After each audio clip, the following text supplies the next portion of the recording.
सभी कृष्ण प्रेमियों को जय श्री कृष्ण, राधे राधे।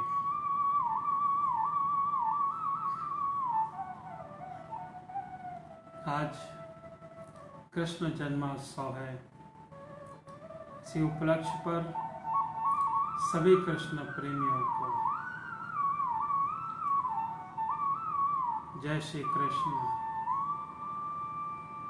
राधे राधे।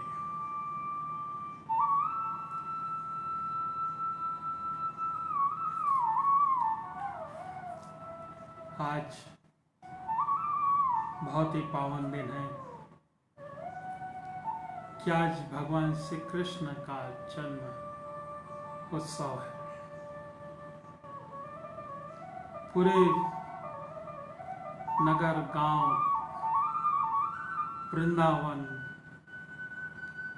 मथुरा, द्वारकाधीश जैसे जहाँ पर भगवान के कदम पड़े, वहाँ वह दर्शनीय स्थल के रूप में आज मानो भगवान अवतार ले ही रहे हैं।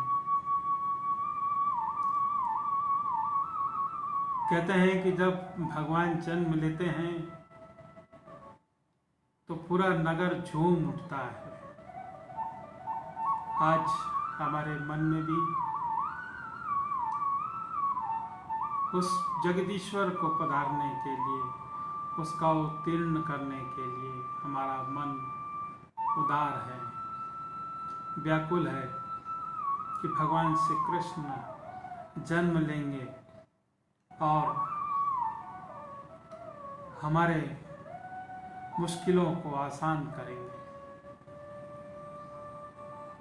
श्रीमद् भागवत महापुराण की कथा का श्रवण का आज 43वां दिन है। सभी कृष्ण प्रेमियों से निवेदन है कि जो व्यक्ति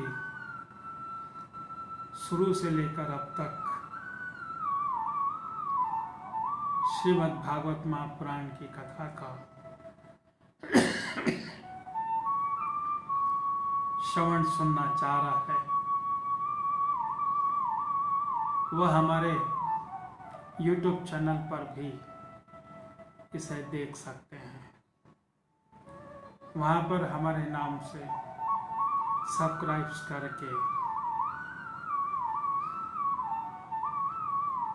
आप लगातार शुरू से लेकर अब तक श्रीमद् भागवत महापुराण की कथा का श्रवण कर सकते हैं।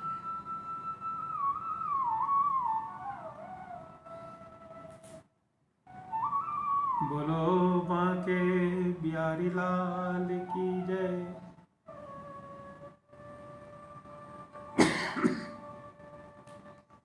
नंद के घर आनंद भयो, जय कन्हैया लाल की। नंद के घर आनंद भयो, जय कन्हैया लाल की।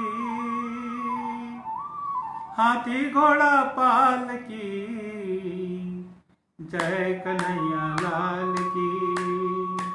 हाथी घोड़ा पाल की, जय कन्हैया लाल की। नंद के घर आनंद भयो, नंद के घर आनंद भयो, नंद के घर आनंद भयो, जय कन्हैया लाल की।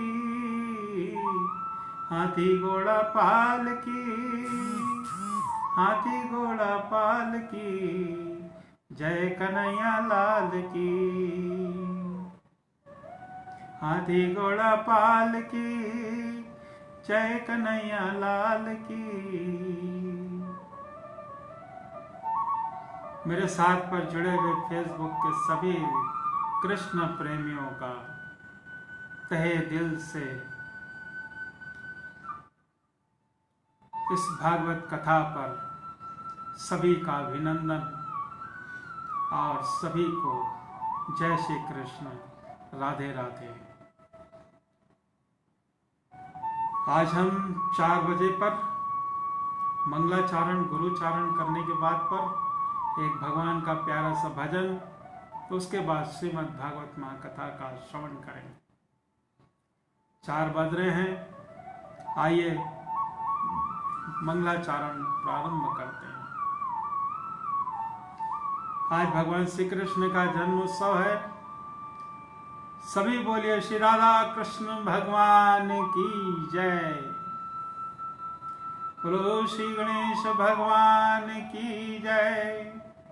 लंबोदर महाराज की जय।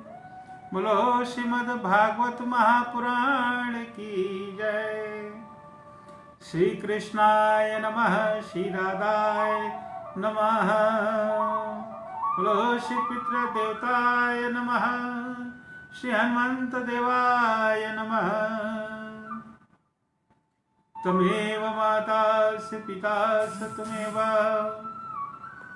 त्वमेव बंधु सखास्तुमेव, त्वमेव विद्या द्रविणं त्वमेव, त्वमेव सर्वं मम देव देवाय। सभी कृष्ण प्रेमियों से एक निवेदन है कि आप अपने ग्रुप पर शेयर जरूर करें, लाइक कमेंट्स पर राधे राधे जरूर लिखें, जय श्री कृष्ण लिखें। आज भगवान श्री कृष्ण का जन्मोत्सव है। अपने मन पर भी राधे कृष्णा रख करें और कहने वाले सामने वाले को भी राधे कृष्णा कहें, मन उद्धार होता है। जय श्री कृष्ण, राधे राधे। गुरु ब्रह्मा गुरु विष्णु गुरुदेवो महेश्वराय, गुरु साक्षात परब्रह्म तस्मै श्री गुरुवे नमः। मंगलम भगवान विष्णु, मंगलम गरुड़ध्वज, मंगलम पुंडरीकाक्षाय, मंगलाय तनो हरे। वक्रतुंड महाकाय सूर्यकोटि संप्रभ, निर्विघ्नं कुरुर्मदेव सर्वकार्येषु सर्वदा। एकदन्तो महाबुद्धि सर्वेषु गणनायक, सर्वसिद्ध करो देवा गौरीपुत्र विनायक। सिंदूरवर्णं द्विभुजं गणेशं, लंबोदरं पद्मदले निविष्टं, ब्रह्मादिदेव्य परिसेव्यमानं, सिद्धं युतं तं प्रणमामि देवम्।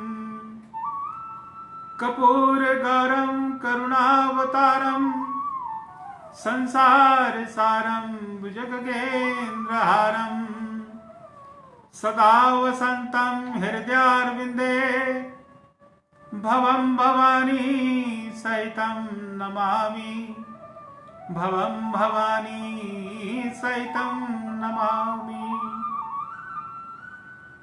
सभी कृष्ण प्रेमियों को जय श्री कृष्ण, राधे राधे। सभी कृष्ण प्रेमियों से एक निवेदन है कि आप अपने ग्रुप पर शेयर करें और कमेंट्स पर राधे राधे जय श्री कृष्ण जरूर करें। आज भगवान जन्मोत्सव है। सभी को जय श्री कृष्ण, राधे राधे। ओम शांताकारं भुजगशयनं, पद्मनाभं सुरेशं, विश्वाधारं गगनसदृशं, मेघवर्णं सुभाग्यं, लक्ष्मीकान्तं कमलनयनं, योगनविरधानगम्यं, वन्दे विष्णुं सर्वलोकैकनाथम्। ओम नारायण नारायण नारायण। बोलो श्री राधा कृष्ण भगवान की जय। बोलो श्रीमद् भागवत महापुराण की जय। बोलो श्री बांके बिहारी लाल की जय।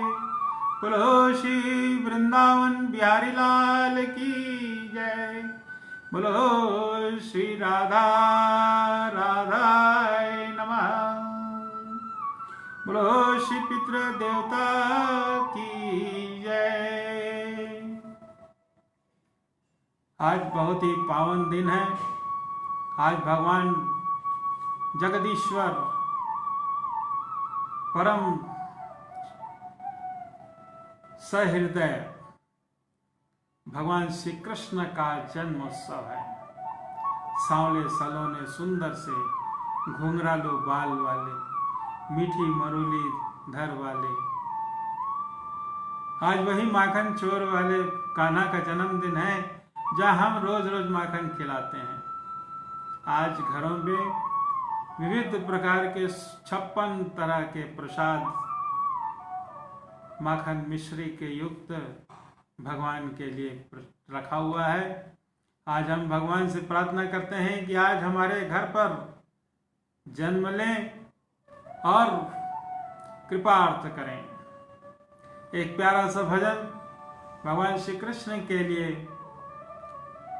अधूरम मधुरम मधुरम मधुरम अधरम मधुरम वदनम मधुरम अधरम मधुरम वदनम मधुरम नयनम मधुरम हसितं मधुरम हृदयं मधुरं गमनं मधुरं मधुराधिपतेरखिलं मधुरं मधुराधिपतेरखिलं मधुरं वसनं मधुरं चरितं मधुरं वचनं मधुरं वलितं मधुरं चलितं मधुरं भ्रमितं मधुरं चलितं मधुरं भ्रमितं मधुरं मधुराधिपतेरखिलं मधुरम् अधरं मधुरं वदनं मधुरं नयनं मधुरं हसितं मधुरं हृदयं मधुरं गमनं मधुरं मधुराधिपतेरखिलं मधुरं वेणुमधुरं वेणुमधुरं पाणिमधुरो पादो मधुरं नित्यं मधुरं सख्यं मधुरं मधुराधिपतेरखिलं मधुरं गीतं मधुरं पीतं मधुरं मुक्तं मधुरं सूक्तं मधुरं रूपं मधुरं तिलकं मधुरं रूपं मधुरं तिलकं मधुरं मधुराधिपतेरखिलं मधुरं करणं मधुरं तरणं मधुरं हरणं मधुरं रमणं मधुरं वमितं मधुरं शमितं मधुरं वमितं मधुरं शमितं मधुरं मधुराधिपतेरखिलं मधुरं गुञ्जा मधुरा माला मधुरा यमुना मधुरा वीची सलिलं मधुरं कमलं मधुरं मधुराधिपतेरखिलं मधुरं मधुराधिपतेरखिलं मधुरम् गोपी मथुरा लीला मधुरायुक्तं मधुरं मुक्तं मधुरं दुष्टं मधुरं शिष्टिं मधुरं मधुराधिपतेरखिलं मधुरं गोपा मथुरा बाओ मथुरा यष्टि मथुरा शिष्टि मथुरा दलितं मधुरं फलितं मधुरं मधुराधिपतेरखिलं मधुरम् अधरं मधुरं वदनं मधुरं नयनं मधुरं हसितं मधुरं हृदयं मधुरं गमनं मधुरं मधुराधिपतेरखिलं मधुरम्। बोलो श्री नारायण भगवान की जय। बोलो श्री वृंदावन बिहारी लाल की जय। एक भजन राधा रानी के साथ पर। राधे गोविंद बनवारी, राधे गोविंद बनवारी, राधे गोविंद बनवारी, राधे गोविंद बनवारी, भज मन कृष्ण मुरारी, भज मन कृष्ण मुरारी, राधे गोविंद बनवारी, राधे गोविंद बनवारी, भज मन कृष्ण मुरारी। कृष्ण मुरारी, कृष्ण मुरारी, कृष्ण मुरारी, कृष्ण मुरारी, राधे गोविंद बनवारी, राधे गोविंद बनवारी, राधे गोविंद बनवारी, भज मन कृष्ण मुरारी, भज मन कृष्ण मुरारी। कृष्ण मुरारी रास बिहारी, कृष्ण मुरारी रास बिहारी, भज मन कृष्ण मुरारी, भज मन कृष्ण मुरारी, भज मन कृष्ण मुरारी, राधे गोविंद बनवारी, राधे गोविंद बनवारी, राधा मनोहर कृष्ण मुरारी, राधा मनोहर कृष्ण मुरारी, भज मन कृष्ण मुरारी, भज मन कृष्ण मुरारी, राधे गोविंद बनवारी, राधे गोविंद बनवारी, मधुर मुरलीधर मुरारी, मधुर मुरलीधर मुरारी, भज मन कृष्ण मुरारी, भज मन कृष्ण मुरारी, राधे गोविंद बनवारी, राधे गोविंद बनवारी, भज मन कृष्ण मुरारी। गोविंद गोपाल प्रभु गिरधारी, गोविंद गोपाल प्रभु गिरधारी, राधे गोविंद बनवारी, भज मन कृष्ण मुरारी। गोविंद गोपाल हृदय बिहारी, गोविंद गोपाल हृदय बिहारी,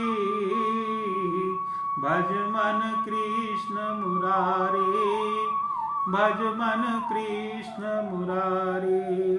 राधे गोविंद बनवारी, राधे गोविंद बनवारी, केशव माधव बांके बिहारी, केशव माधव बांके बिहारी, केशव माधव बांके बिहारी, राधे गोविंद बनवारी, राधे गोविंद बनवारी, भज मन कृष्ण मुरारी, भज मन कृष्ण मुरारी। राधे गोविंद बनवारी, राधे गोविंद बनवारी, भज मन कृष्ण मुरारी, भज मन कृष्ण मुरारी, भज मन कृष्ण मुरारी। बोलो श्री वृंदावन बिहारी लाल की जय, बोलो श्री बांके बिहारी लाल की जय, बोलो श्री राधा रानी की जय।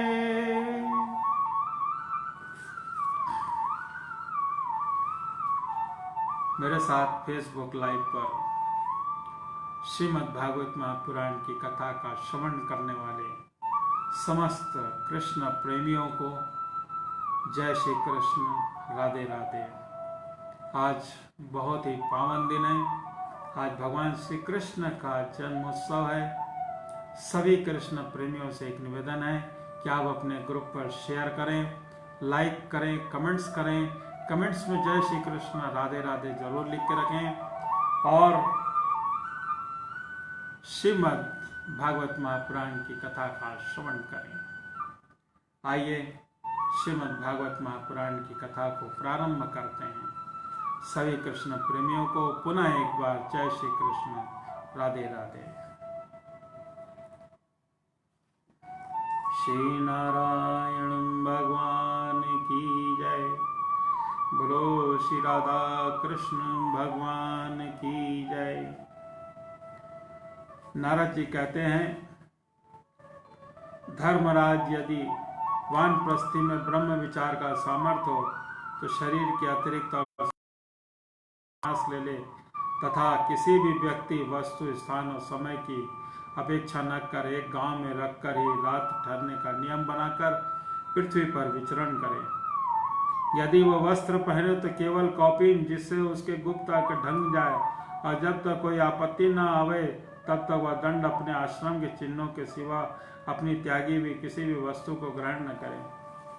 सन्यासी को चाहिए कि वह समस्त प्राणियों का हितैषी हो, शांत रहे, भगवत परायण रहे और किसी का भी आश्रय नहीं कर अपने आप में ही रमे और अकेला ही विचरे। इस संपूर्ण विश्व को कार्य कारण से अतीत परमात्मा में अस्त हो जाने और कार्य कारण रूप इस जगत में ब्रह्म स्वरूप अपने आत्मा को परिपूर्ण देखे।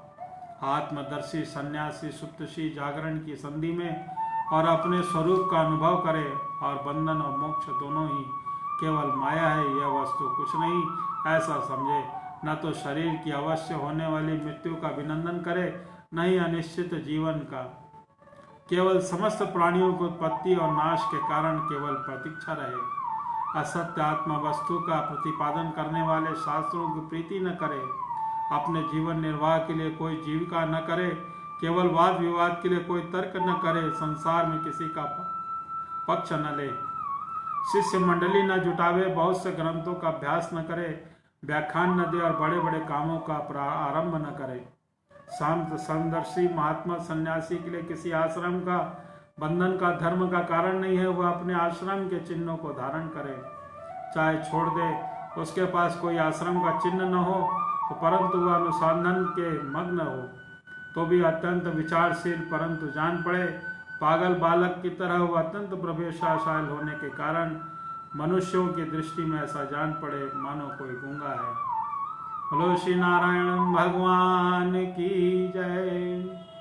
जय जय श्री राधे राधे। युधिष्ठिर इस विषय में महात्मा लोग एक प्राचीन इतिहास का वर्णन करते हैं। वह है दत्तात्रेय मुनि और भक्त राज प्रहलाद का संवाद। एक बार भगवान के परम प्रेमी प्रहलाद और कुछ मंत्रियों के साथ लोगों के हृदय की बात जानने की इच्छा से लोकों में विचरण कर रहे थे। उन्होंने देखा कि सद्य पर्वत की तलहटी कावेरी नदी के तट पर पृथ्वी पर एक मुनि पड़े हुए हैं।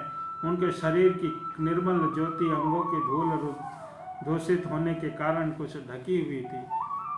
उनके कर्म, आकार, वाणी और वर्ण, आश्रम आदि चिन्हों के लोग समझ नहीं सकते थे कि वह कोई शुद्ध पुरुष है या नहीं।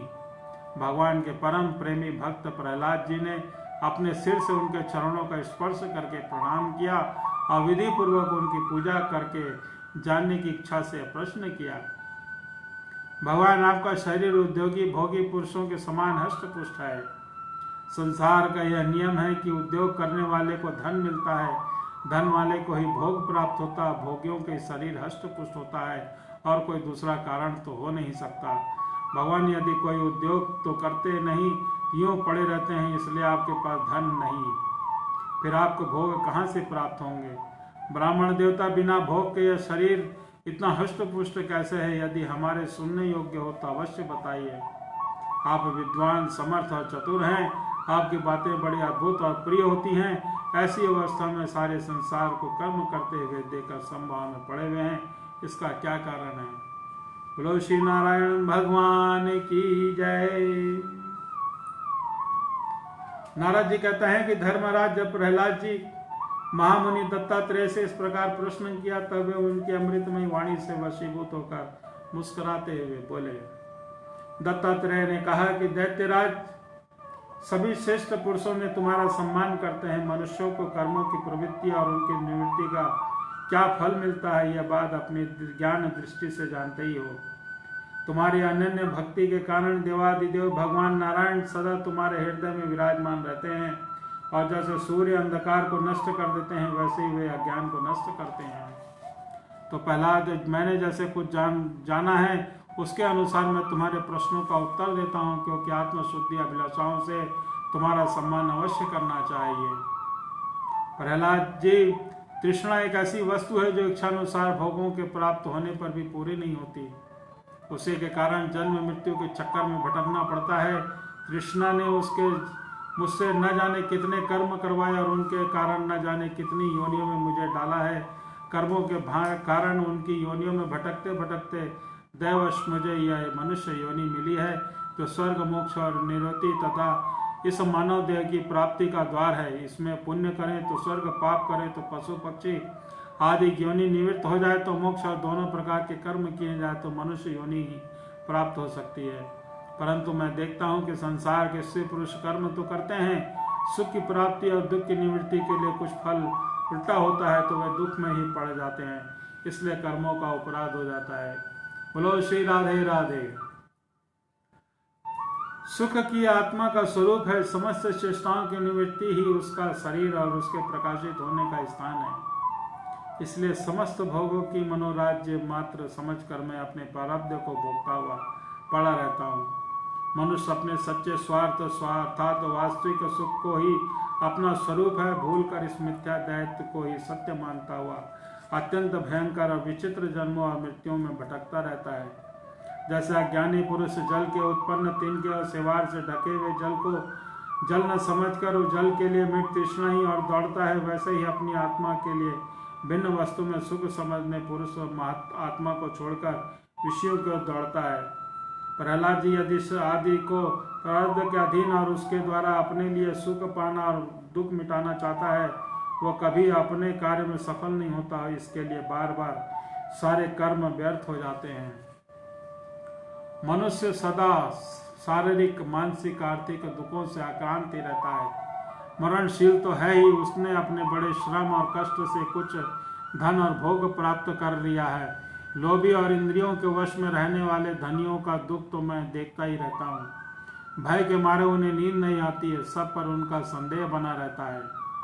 जो जीवन और धन के लोभी हैं वे राजा, चोर, शत्रु, स्वजन, स्त्री, पशु, पक्षी, याचक और काल से यहाँ तक कि कहीं मैं भूल न कर बैठूं, अधिक खर्च न कर दूं, इस आशंका से अपने आप सदा डरते रहते हैं। इसलिए बुद्धिमान पुरुष को चाहिए कि वो जिसके कारण शोक, भय, मोह, क्रोध और राग, कायरता आदि, श्रम आदि का शिकार होना पड़ता है, उस धन जीव का स्पृहा करके त्याग कर दे।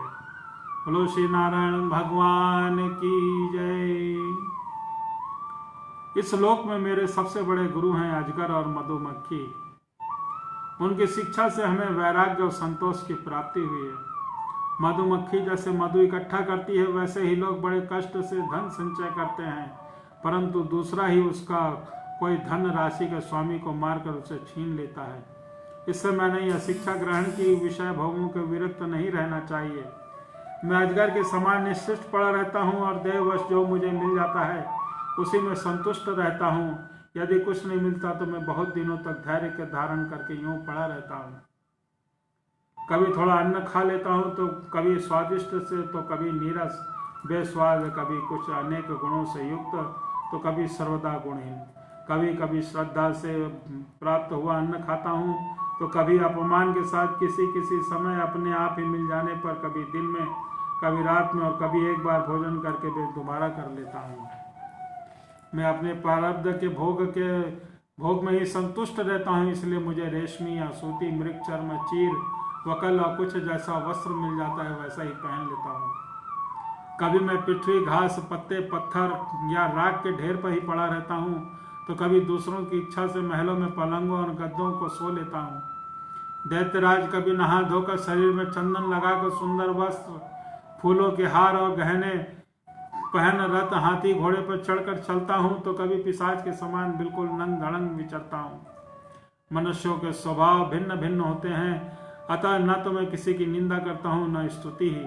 मैं केवल इनका परम कल्याण और परमात्मा से एकता चाहता हूँ। सत्य का अनुसंधान करने वाले मनुष्य को चाहिए कि जो नाना प्रकार के पदार्थ और उनके भेद विभेद मालूम पड़ रहे हैं उनको चित्तवृत्ति में हवन कर दे। चित्तवृत्ति को इनके पदार्थों में संबंध में विविध भ्रम उत्पन्न करने वाले मन को सात्विक अहंकार में और सात्विक अहंकार को महत्व में के द्वारा माया में हवन कर दे। इस प्रकार ये सब भेद विभेद और उनका कारण माया ही है, ऐसा निश्चय करके फिर उस माया को आत्मा भूत स्वाहा कर दे। इस प्रकार आत्म साक्षात्कार के द्वारा आत्म स्वरूप में स्थित होकर निष्क्रिय और उपरत हो जाए। प्रहलाद जी, मेरी यह आत्मकथा अत्यंत गुप्त एवं लोक शास्त्रों से परे की वस्तु है। तुम भगवान के अत्यंत प्रेमी हो, इसलिए मैंने तुम्हारे प्रति इसका वर्णन किया है। नारद जी कहते हैं कि महाराज प्रहलाद जी के दत्तात्रेय मुनि के परमहंसों के इस धर्म का श्रवण करके उनकी पूजा किया और फिर उनसे विदा लेकर बड़ी प्रसन्नता से अपनी राजधानी के लिए प्रस्थान किया। बोलो श्री नारायण भगवान की जय। बोलो दत्तात्रेय भगवान की जय। बोलो श्री राधे राधे।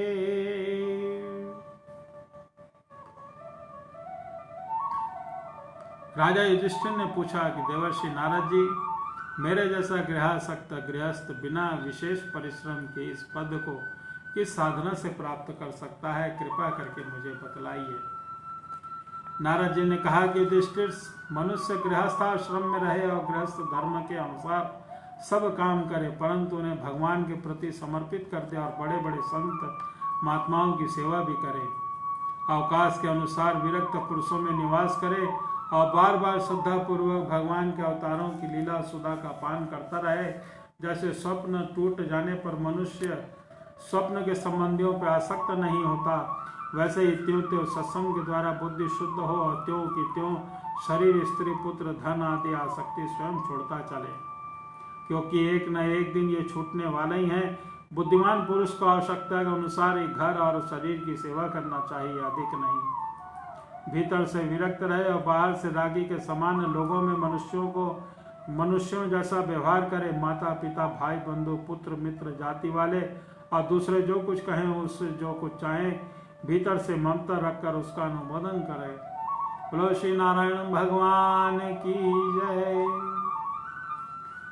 बुद्धिमान पुरुष वर्षा आदि के द्वारा होने वाले अन्नादि, पृथ्वी से उत्पन्न होने वाले स्वर्ण आदि, अकस्मात प्राप्त होने वाले द्रव्य तथा सब प्रकार के धन भगवान को ही दिए हुए हैं, ऐसा समझकर प्रारब्ध के अनुसार उनका उपयोग करता हुआ धन संचय न करे। उन्होंने पूर्वोक्त साधु सेवा आदि कर्मों में लगा दे। मनुष्यों का अधिकार केवल उतने पर धन पर ही है जितने उसकी भूख मिट जाए। इससे अधिक संपत्ति जो उसकी मानता है वह चोर है, उसे दंड मिलना चाहिए। हिरण, ऊंट, गधा, बंदर, चूहा, रेंग कर चलने वाले प्राणी, पक्षी, मक्खी आदि को अपने पुत्र के समान ही समझे। उनमें पुत्रों में कोई अंतर कितना है। गृहस्थ मनुष्यों को भी धर्म, अर्थ और काम के लिए बहुत कुछ कष्ट नहीं उठाना चाहिए, बल्कि देश काल और प्रारब्ध के अनुसार जो कुछ मिल जाए उसी में संतोष करना चाहिए। अपनी समस्त भोग सामग्रियों को कुत्ते, पतित और चंडाल पर्यंत सब प्राणियों को यथा योग्य बांट कर ही अपने काम में लाना चाहिए। और तो क्या, अपनी स्त्री को भी जिस मनुष्य समझता है वह मेरी अतिथि आदि के निर्दोष सेवा में नियुक्त रखे। लोग स्त्री के लिए अपने प्राण तक दे डालते हैं, यहाँ तक कि अपने माँ बाप, गुरु को भी मार डालते हैं। उस स्त्री ने से जिससे अपनी ममता हटा ली, वो स्वयं उससे नित्य विजयी भगवान पर भी विजय प्राप्त कर ली। यह शरीर अंत में कीड़े, विष्ठा, राख की ढेरी होकर रहेगा। कहाँ तक तो तुच्छ शरीर और इसके लिए जिसकी आसक्ति होती है वह स्त्री, और कहाँ अपनी महिमा से आकाश को ढक लेने वाला अत्यंत आत्मा। गृहस्थों को चाहिए कि प्रारब्ध के अनुसार पंच द्रव्य आदि से बचे हुए अन्न से ही अपना जीवन निर्वाह करे। जो बुद्धिमान पुरुष इसके सिवा और किसी वस्तु में महत्व नहीं रखते, उन्हें संतों का पद प्राप्त होता है। बोलो श्री नारायण भगवान की जय। अपनी वर्णाश्रम विहित वृत्ति के द्वारा प्राप्त सामग्रियों से प्रतिदिन देवता, ऋषि, मनुष्य, भूत और पितृगण तथा अपने आत्मा का पूजन करना चाहिए। यह एक ही परमेश्वर की भिन्न भिन्न रूपों में आराधना है। यदि अपने को अधिकार आदि यज्ञ के लिए आवश्यक सब वस्तुएं प्राप्त हों तो बड़े बड़े यज्ञ या अग्निहोत्र आदि के द्वारा भगवान की आराधना करनी चाहिए। युधिष्ठिर, वैसे तो समस्त यज्ञों के भोक्ता भगवान ही हैं, परंतु ब्राह्मण के मुख में अर्पित किए हुए हर्षान से उसकी जैसी तृप्ति होती है, वैसी अग्नि के मुख में हवन करने से नहीं होती है। इसलिए ब्राह्मण, देवता, मनुष्य आदि सभी प्राणियों में यथा योग्य उसके उपयुक्त सामग्री के द्वारा सबके हृदय में अंतर्यामी विराजमान भगवान की पूजा करनी चाहिए। इसमें प्रधानता ब्राह्मणों को ही है। धनी द्विज को अपने धन के अनुसार आश्विन मास के कृष्ण पक्ष में अपने माता पिता और उसके बंधुओं, पितामह, मातामह आदि का भी महाप्रलय श्राद्ध करना चाहिए। इसके सिवा अयन, अर्क एवं मकर संक्रांति, तुला और मेष की संक्रांति, व्यतीत पात दिन, क्षय, चंद्र ग्रहण और सूर्य ग्रहण के समय, द्वादशी के दिन, श्रवण, घनिष्ठा और अनुराधा नक्षत्र में, वैशाख शुक्ला तृतीया, अक्षय तृतीया, कार्तिक शुक्ला नवमी, अक्षय नवमी, अघन, पौष, माघ और फागुन, इन 4 महीनों के कृष्णाष्टमी, माघ शुक्ला सप्तमी और माघ की मगा नक्षत्र से युक्त पूर्णिमा और प्रत्येक महीने की वह पूर्णिमा जो अपने मास नक्षत्र चित्रा, विशाखा, ज्येष्ठा आदि से युक्त हो, चाहे वह चंद्रमा पूर्ण हो या अपूर्ण। द्वादशी तिथि का अनुराधा, श्रवण उत्तरा, फागुनी उत्तरा, शाला और उत्तरा भाद्रपदा के साथ योग, एकादशी तिथि तीनों का ही उत्तरा नक्षत्रों से योग और जन्म नक्षत्र तथा श्रवण नक्षत्र से योग के सारे समय पितृगणों का श्राद्ध करने योग्य श्रेष्ठ होता है। ये केवल श्राद्ध के लिए ही नहीं, सभी पुण्य कर्मों के लिए उपयोगी हैं। ये कल्याण साधना से उपयुक्त शुभ की अभिवृद्धि करने वाले हैं। इन अवसरों पर इनकी पूरी शक्ति लगाकर शुभ कर्म करना चाहिए, इसी से जीवन में सफलता होती है। इन शुभ संयोगों में जो स्नान, जप, होम, व्रत अथवा देवता ब्राह्मणों की पूजा की जाती है, देवता, पितर, मनुष्य, प्राणियों को समर्पित किया जाता है, उसका फल अच्छा होता है। युधिष्ठिर, इसी प्रकार स्त्री के पुंस्वन आदि संतान के जातक कर्म तथा अपने यक्ष दीक्षा और संस्कार के समय, शवदाह के दिन, वार्षिक श्राद्ध उपलक्ष्य में अथवा अन्य मांगलिक कर्मों में दान आदि का पुष्य कर्म करना चाहिए।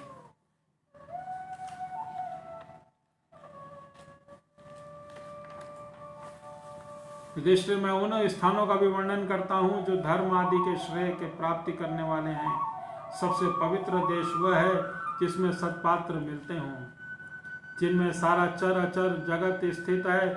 उन भगवान की प्रतिमा जिस देश में जहाँ तप और विद्या, दया आदि गुणों से युक्त ब्राह्मणों में परिवार में निवास करते हो, जहाँ जहाँ भगवान की पूजा होती हो, पुराणों में प्रसिद्ध गंगा आदि नदियाँ हो, वे सभी स्थान परम कल्याणी हैं। पुष्कर आदि सरोवर सिद्ध पुरुषों के द्वारा सेवित क्षेत्र, कुरुक्षेत्र, गया, प्रयाग, शालाश्रम क्षेत्र, नैमिषारण्य, फागुन क्षेत्र, सेतुबंध, प्रवास, द्वारका, काशी, मथुरा, पंपासर, बिंदु सरोवर, बद्रिकाश्रम, अलकनंदा, भगवान सीताराम जी के आश्रम, अयोध्या, चित्रकूट आदि, महेंद्र, मलय और समस्त कुल पर्वत जहाँ जहाँ भगवान के पूर्वाचार हैं, वे सब के सब देश अत्यंत पवित्र हैं। कल्याणकामी पुरुष को बार बार इन देशों का सेवन करना चाहिए। इन स्थानों पर जो पुण्य कर्म किए जाते हैं, मनुष्यों को उनका 1000 गुना फल प्राप्त होता है।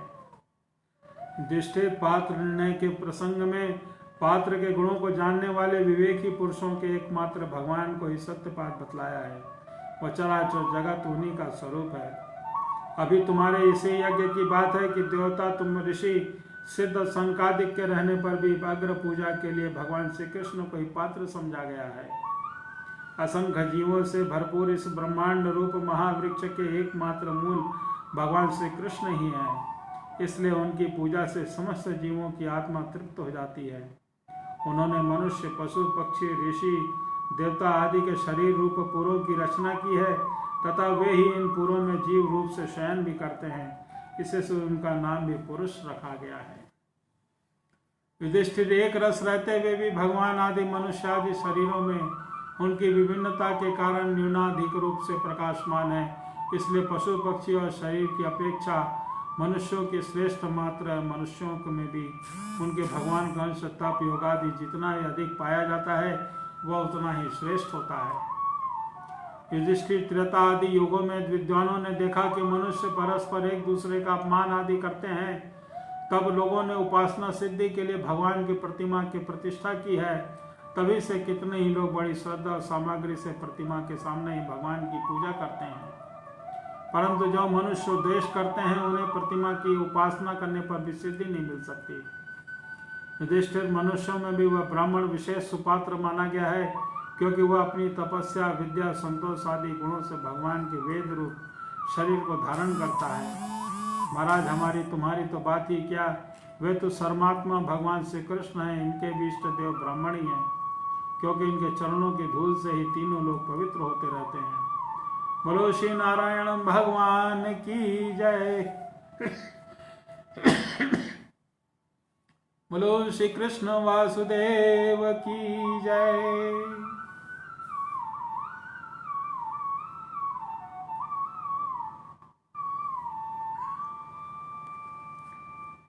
श्री नारायण भगवान की जय। नारद जी कहते हैं कि युधिष्ठिर, कुछ ब्राह्मणों की निष्ठा कर्म कुछ में तपस्या में, कुछ की वेदों में स्वाध्याय में और प्रवचन में, कुछ की आत्मज्ञान में, संपादन में तथा कुछ योग में होती है। गृहस्थ पुरुष को चाहिए कि श्राद्ध और देव पूजा के अवसर पर अपने कर्म का अच्छा फल प्राप्त करने के लिए ज्ञान निष्ठ पुरुष को ही हव्य काव्य का दान करें। यदि वह न मिले तो योगी, प्रवचनकार आदि को यथा योग्य कृताक्रम कर देना चाहिए। देव कार्य में जो पितृ कार्य में तथा 3 अथवा दोनों में से एक एक ब्राह्मण को भोजन करा देना चाहिए। अत्यंत धनी होने पर भी श्राद्ध कर्म के अधिक विस्तार नहीं करना चाहिए, क्योंकि सगे संबंधी आदि स्वजनों को देने से और विस्तार करने से देश कालोचित श्रद्धा पदार्थ पात्र और पूजन करके आदि ठीक नहीं रह पाते। देश और काल के प्राप्त होने पर ऋषि मुनियों के भोजन करने योग्य शुद्ध हविष्यान भगवान को भोग लगाकर श्रद्धा से विधि पूर्वक योग्य पात्र को देना चाहिए। वह समस्त कामनाओं को पूर्ण करने वाला अक्षय होता है। देवता, ऋषि, पितर, अन्य प्राणी, स्वजन और अपने आप को अन्न का विभाजन करने पर परमानंद स्वरूप को ही देखे। धर्म का मर्म जानने वाला पुरुष श्राद्ध में मांस का अर्पण न करे और स्वयं ही उसे खा जाए, क्योंकि पितरों को ऋषि मुनियों के योग भविष्य को जैसी प्रसन्नता होती है वैसी हिंसा में नहीं होती। जो लोग सद्गत पालन में अभिलाषा करते हैं उसी प्राणी को मन, वाणी और शरीर में इसके प्रकार का कष्ट न दिया जाए। इसी से कोई यज्ञ तत्व को जानने वाले ज्ञानी ज्ञान के द्वारा प्रज्वलित आत्म संयम रूप में अग्नि में इन कर्म के द्वारा यज्ञों का हवन कर देते हैं, अबाह्य कर्म कलापों के उपरांत हो जाते हैं। जब कोई द्रव्य मन यज्ञों से यजन करना चाहता है, जब सभी प्राणी डर जाते हैं, वे सोचने लगते हैं कि यह प्राणी प्राणों का पोषण करने वाला निर्दयी मूर्ख मुझे अवश्य मार डालेगा। इसलिए धर्म के मनुष्य को यही उचित और प्रतिपादित प्रारब्ध के अनुसार प्राप्त मुनि योजित हविष्यान से अपने नित्य और नैमिष्य का कर्म करे और उसी का सर्वदा संतुष्ट रहे। अधर्म की 5 शाखाएं हैं: विधर्म, परधर्म, आभास, उपमा और छल। धर्मज्ञ पुरुष अधर्म के समान इनका परित्याग कर दे। जिस कार्य को धर्म बुद्धि से कहने पर भी अपने धर्म में बाधा पड़े वह विधर्म होता है। किसी के अन्य पुरुष के लिए उपदेश किया हुआ धर्म परधर्म है। पाखंड या दम्भ का उपधर्म और उपमा देना है। शास्त्र के वचनों का दूसरे प्रकार का अर्थ देना है, छल है। मनुष्य अपने आश्रम के विपरीत स्वेच्छा से जिसे धर्म मान लेता है वह आभास है। अपने अपने स्वभाव के अनुकूल जो वर्णाश्रम में धर्म है वे भला किसे शांति नहीं देते हैं। धर्मात्मा पुरुष निर्धन होने पर भी धर्म के लिए अथवा शरीर निर्वाह के लिए धन प्राप्त करने की चेष्टा न करें, क्योंकि जैसे बिना किसी प्रकार की चेष्टा किए अजगर की जीविका चलती है, वैसे निवृत्ति परायण पुरुष की निवृत्ति ही उसकी जीविका निर्वाह कर देती है। बोलो श्री नारायण भगवान की जय। बोलो श्री कृष्ण वासुदेव की जय। जय जय श्री राधे राधे। जो सुख अपनी आत्मा में रमण करने वाले निष्क्रिय संतोषी पुरुष को मिलता है वह मनुष्य को भला कैसे मिल सकता है, जो कामना लोभ से धन के लिए हाय हाय करता हुआ इधर उधर दौड़ता फिरता है। जैसे पैरों में जूता पहनकर चलने वाले को कंकड़ कांटों से कोई डर नहीं होता है, वैसे ही जिसके मन में संतोष और उसके लिए सदा सर्वदा कहीं सुख और कहीं दुख है, जिससे न जाने क्यों मनुष्य केवल जल मात्र से ही संतुष्ट रहकर अपनी जीवन का निर्वाह नहीं कर लेता, अपितु रसेंद्रिय और जतेंद्रिय के फेर में पड़कर यह बेचारा धर की चौकसी करने वाले कुत्ते के समान हो रहा जाता है। जो ब्राह्मण संतोषी नहीं है वह इंद्रियों के लोकता के कारण उसके तेज विद्या और तपस्या और यश क्षीण खो जाते हैं। वह विवेक ही खो बैठता है। भूख प्यास मिट जाने पर, खाने पर, पीने पर कामना का अंत हो जाता है। क्रोध की काम का पूरा करके शांत हो जाता है। परंतु यदि मनुष्य पृथ्वी की समस्त दिशाओं को जीत ले, भोग ले, तो अब लोभ का अंत नहीं होता है।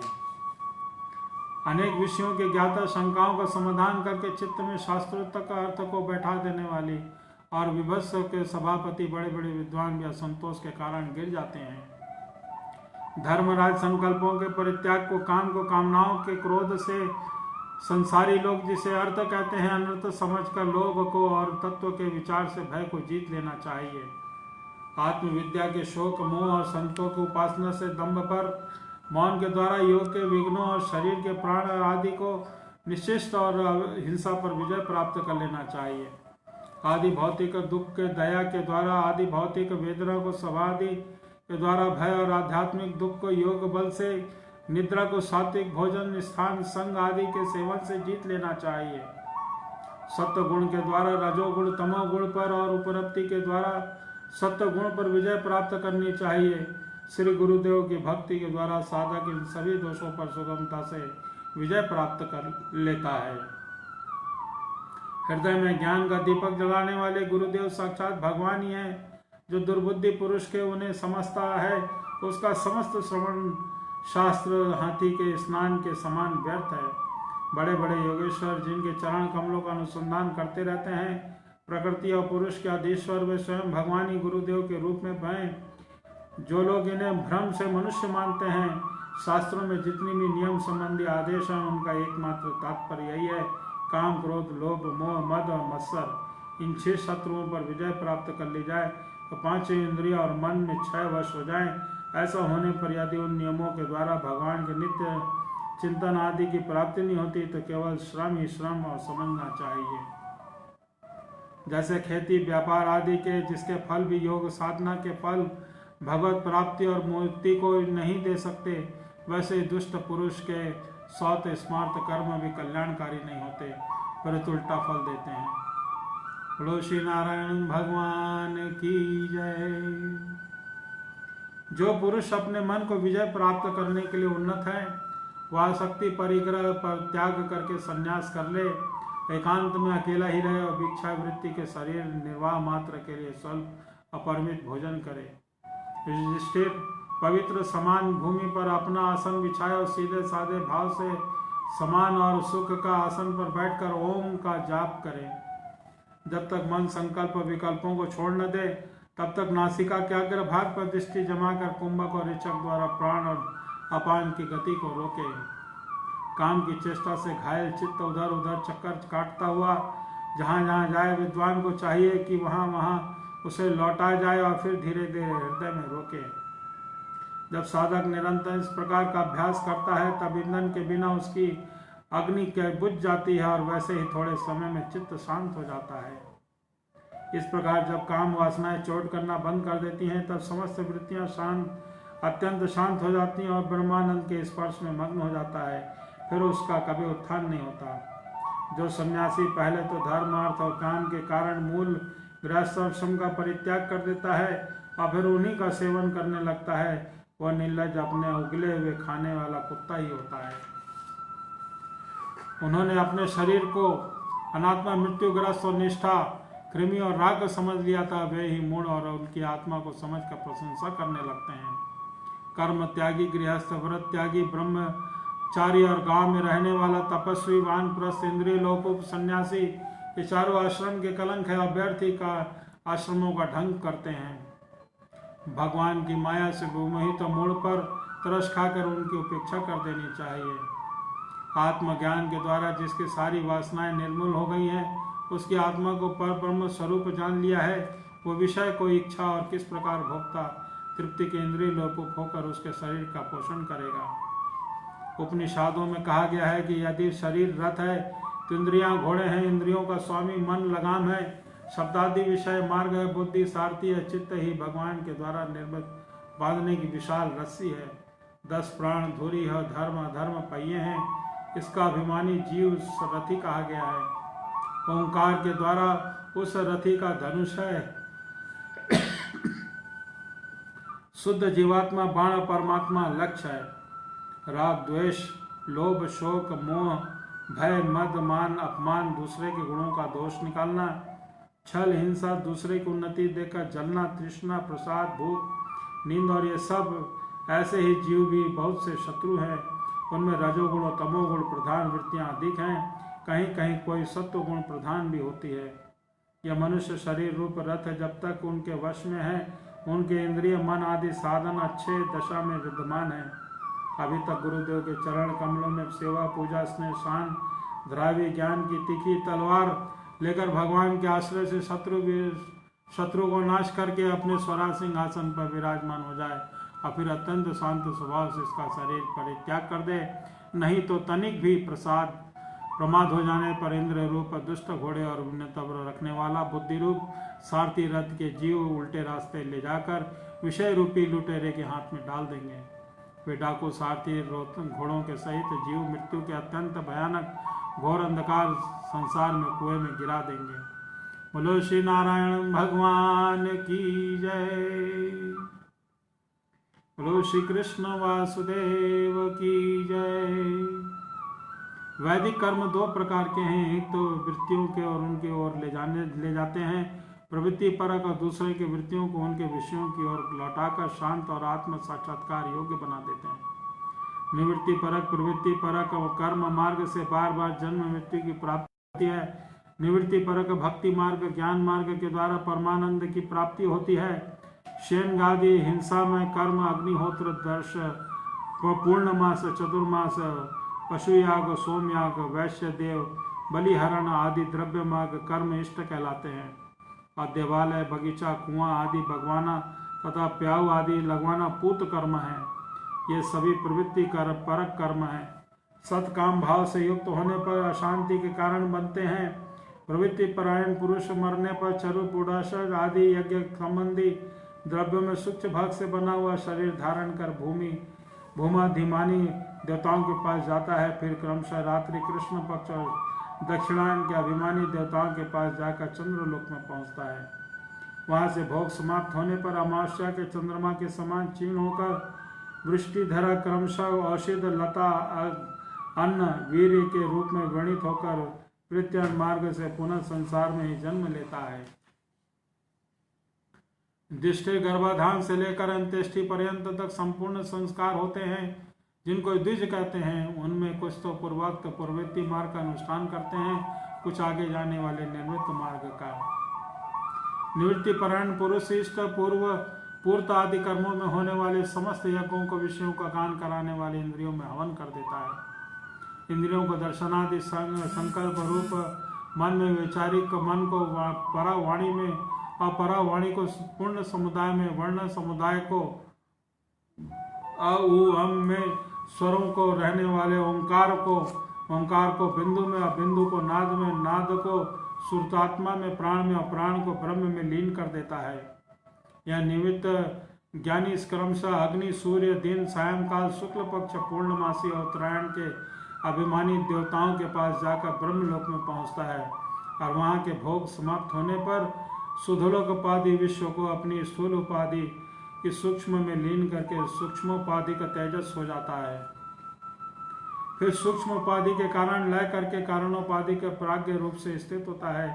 फिर सबके साक्षी रूप में सर्वत्र अनुरक्त होने के कारण साक्षी के रूप में ही कारणोपाधि का लय करके तरी रूप में स्थित होता है। इस प्रकार दृश्यों का लय हो जाने के कारण शुद्ध आत्मा रह जाता है। यही मोक्ष पद है और यही देवमान मार्ग है।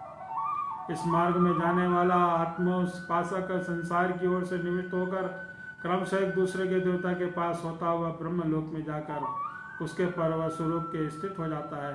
वह प्रवृत्ति मार्ग के समान फिर जन्म मृत्यु में चक्कर नहीं पड़ता है।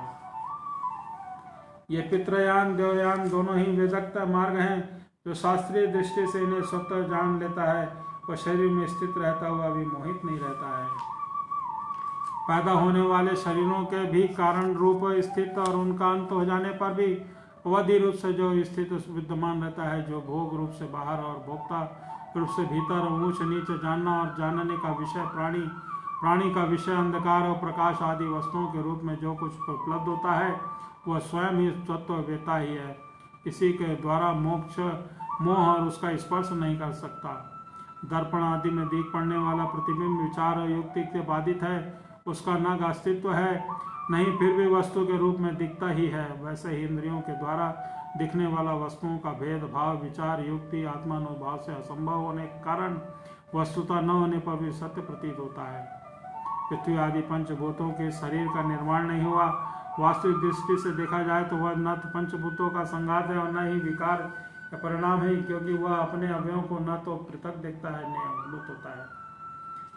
इसी प्रकार शरीर के कारण रूप पंचभूत अवयव होने के कारण उन सूक्ष्म भूतों से भिन्न नहीं है, अवयव ही है। बहुत खोज कर बीन करने पर अवयवों के अतिरिक्त अवयवों का अस्तित्व नहीं मिलता, वह सतत ही होता है। अपने आप सिद्ध हो जाता है कि अवयव असत्य है। तब तक ज्ञान के कारण परम तत्व उनके वस्तुओं में भेद मालूम पड़ते हैं, तब तक भ्रम ही रह सकता है। जो कि वस्तुएं पहले थी वह भी हैं। स्वप्न में जिस प्रकार जागृत स्वप्न अवस्था में अलग अलग अनुभव होते हैं, उनमें से विधि निषेध के शास्त्र रहते हैं, वैसे भी जब तक इन विभिन्नताओं का अस्तित्व मोह बना हुआ है, तब तक विधि के शास्त्र ही रहते हैं। युधिष्ठिर, जिस पुरुष के जिस द्रव्य को जिस समय जिस उपाय से जिससे ग्रहण करना शास्त्रार्थ विरुद्ध न हो, उसी से सब प्रकार कार्य संपन्न करना चाहिए। आपत्ति काल को छोड़कर इससे अनन्य नहीं करना चाहिए। महाराज भगवत मनुष्य वेद कहे हुए कर्मों के द्वारा अन्याय स्वकर्म अनुष्ठान घर से घिरे हुए भी श्री कृष्ण की गति प्राप्त करता है। जैसे तुम अपने स्वामी भगवान श्री कृष्ण की कृपा और सहायता से बड़ी बड़ी कठिन विपत्तियों को मार कर हो गए हो, उन्हीं के चरण कमलों में सेवा से समस्त भूमंडल जीतकर तुमने बड़े बड़े राजसूय आदि यज्ञ किए हैं। बोलो श्री नारायण भगवान की जय। पूर्व जन्म में इसके पहले महाकल्प में एक गंधर्व था। मेरा नाम उपभरण और गंधर्वों से मेरा बड़ा सम्मान था। बड़ी सुंदरता, सुख, आत्मा और मधुरता अपूर्व थी। मेरे शरीर में सुगंधित निकला हुआ देखा करती और देखने में बहुत अच्छा लगता। स्त्रियां मुझसे बहुत प्रेम करती और मैं सदा ही प्रमाद रहता था। मैं अत्यंत विलासी था। एक बार देवताओं के यहाँ ज्ञान सूत्र हुआ और उसमें बड़े बड़े प्रजाति आए थे। भगवान की लीला का गान करने के लिए लोगों ने गंधर्व अप्सराओं को बुलाया। मैं जानता था कि वह संतों का समाज और भगवान की लीला का ही गान होता है, फिर भी मैं स्त्रियों के साथ लौकिक के गीतों का गान करता हुआ उम्मत की तरह वहां जा पहुंचा। देवताओं ने देखा कि हम लोगों का आदर अनादर कर रहा है, तो उन्होंने शक्ति से मुझे शाप दे दिया कि तुमने हम लोगों की अवहेलना की है, इसलिए तुम्हारी सारी सौंदर्य संपत्ति नष्ट हो जाए, तुम शीघ्र ही शूद्र हो जाओ। इसके शाप के कारण मैं दासी का पुत्र हुआ, किंतु शूद्र जीव में भी किए हुए महात्माओं के सत्संग सेवा शुश्रूषा के स्वभाव से मैं दूसरे जन्म में ब्रह्मा जी का पुत्र हुआ। संतों की अवहेलना और सेवा का यह मेरा प्रत्यक्ष अनुभव है। संत सेवा से ही भगवान प्रसन्न होते हैं। मैंने तुम्हें गृहस्थों पाप का धर्म बतला दिया, इससे धर्मचारण के गृहस्थ सुख न्याय से सन्यासियों को मिलने वाला परम पद प्राप्त होता है। युधिष्ठिर, इस मनुष्य लोक में तुम लोग भाग्य अत्यंत प्रशंसनीय है, क्योंकि तुम्हारे घर में साक्षात पर ब्रह्म परमात्मा मनुष्य का रूप धारण करके गुप्त रूप से निवास करते हैं। इसे सारे संसार को पवित्र कर देने वाले ऋषि मुनि बार बार उनका दर्शन करने के लिए चारों ओर से तुम्हारे पास आया करते हैं। बड़े बड़े महापुरुष निरंतर जिनको ढूंढते हैं वे माया के लेश परम शांत परमानंद का स्वरूप परमात्मा है। वही तुम्हारे प्रिय हितैषी मैं मेरे भाई पूज्य आज्ञाकारी गुरु और स्वयं आत्मा श्री कृष्ण है। शंकर ब्रह्मा आदि भी इनकी सारी बुद्धि लगाकर वे ये हैं इनका वर्णन नहीं कर सके, फिर भी हम कैसे कर सकते हैं। हम मौन भक्ति और संयम के द्वारा इनकी पूजा करते हैं। कृपया हमारी पूजा स्वीकार करके भक्त वत्सल हम पर प्रसन्न हो जाएं। शुकदेव जी कहते हैं कि परीक्षित देवर्षि नारद का यह वचन सुनकर राजा युधिष्ठिर को अत्यंत आनंद हुआ। उन्होंने प्रेम विह्वल होकर देवर्षि नारद और भगवान श्री कृष्ण की पूजा करी। देवर्षि नारद भगवान श्री कृष्ण और राजा युधिष्ठिर विदा लेकर उनके द्वारा सत्कार पाकर चले गए। भगवान श्री कृष्ण ही पर ब्रह्म है, यह सुनकर युधिष्ठिर को आश्चर्य की सीमा न रही। परिस्थिति है इस प्रकार, मैंने तुम्हें दक्ष पुत्रियों के वंशों का अलग अलग वर्णन सुनाया है। इसी वंश में देवता, असुर, मनुष्य आदि संपूर्ण चराचर की सृष्टि भी है। बोलो श्री नारायण भगवान की जय। बोलो श्रीमद् भागवत महापुराण की जय। आज हमारा 7वां अध्याय यहीं पे समाप्त होता है। कल हम 8वां अध्याय पढ़ेंगे। आइए एक प्यारा सा भजन भगवान श्री कृष्ण जी के लिए।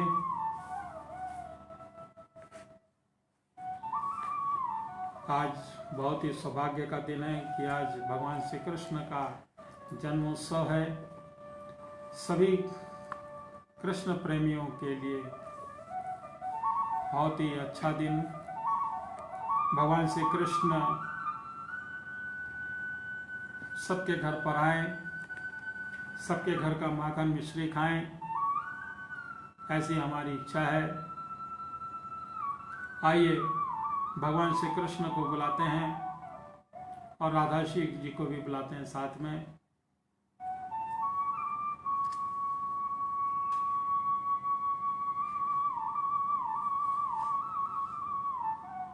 श्याम सुंदर श्याम सुंदर सलोने हो तुम, श्याम सुंदर सलोने हो तुम, ओढ़ पील पीतांबर हो तुम, ओढ़ पील पीतांबर हो तुम, गोविंद गोपाल कृष्णा हो तुम, गोविंद गोपाल कृष्णा हो तुम। गोविंद गोपाल कृष्णा हो तुम। श्याम सुंदर सलोने हो तुम। श्याम सुंदर सलोने हो तुम। ओढ़ पील पीतांबर हो तुम। गोविंद गोपाल कृष्णा हो तुम। गोविंद गोपाल कृष्णा हो तुम। माधव मुकुंद मुरली हो तुम। माधव मुकुंद मुरली हो तुम। माधव मुकुंद मुरली हो तुम। चितवन नयन यशोदा के लाल हो तुम।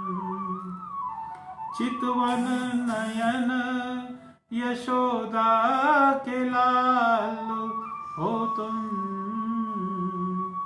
गोविंद गोपाल कृष्णा हो तुम। गोविंद गोपाल कृष्णा हो तुम। श्याम सुंदर सलोने हो तुम।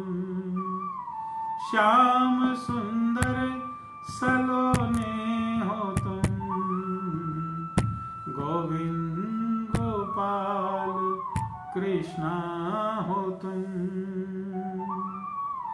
माखन संग माखन चोर हो तुम। माखन संग माखन चोर हो तुम। गोपियों के संग गोपाला हो तुम। माखन संग माखन चोर हो तुम। गोपियों के संग गोपाला हो तुम।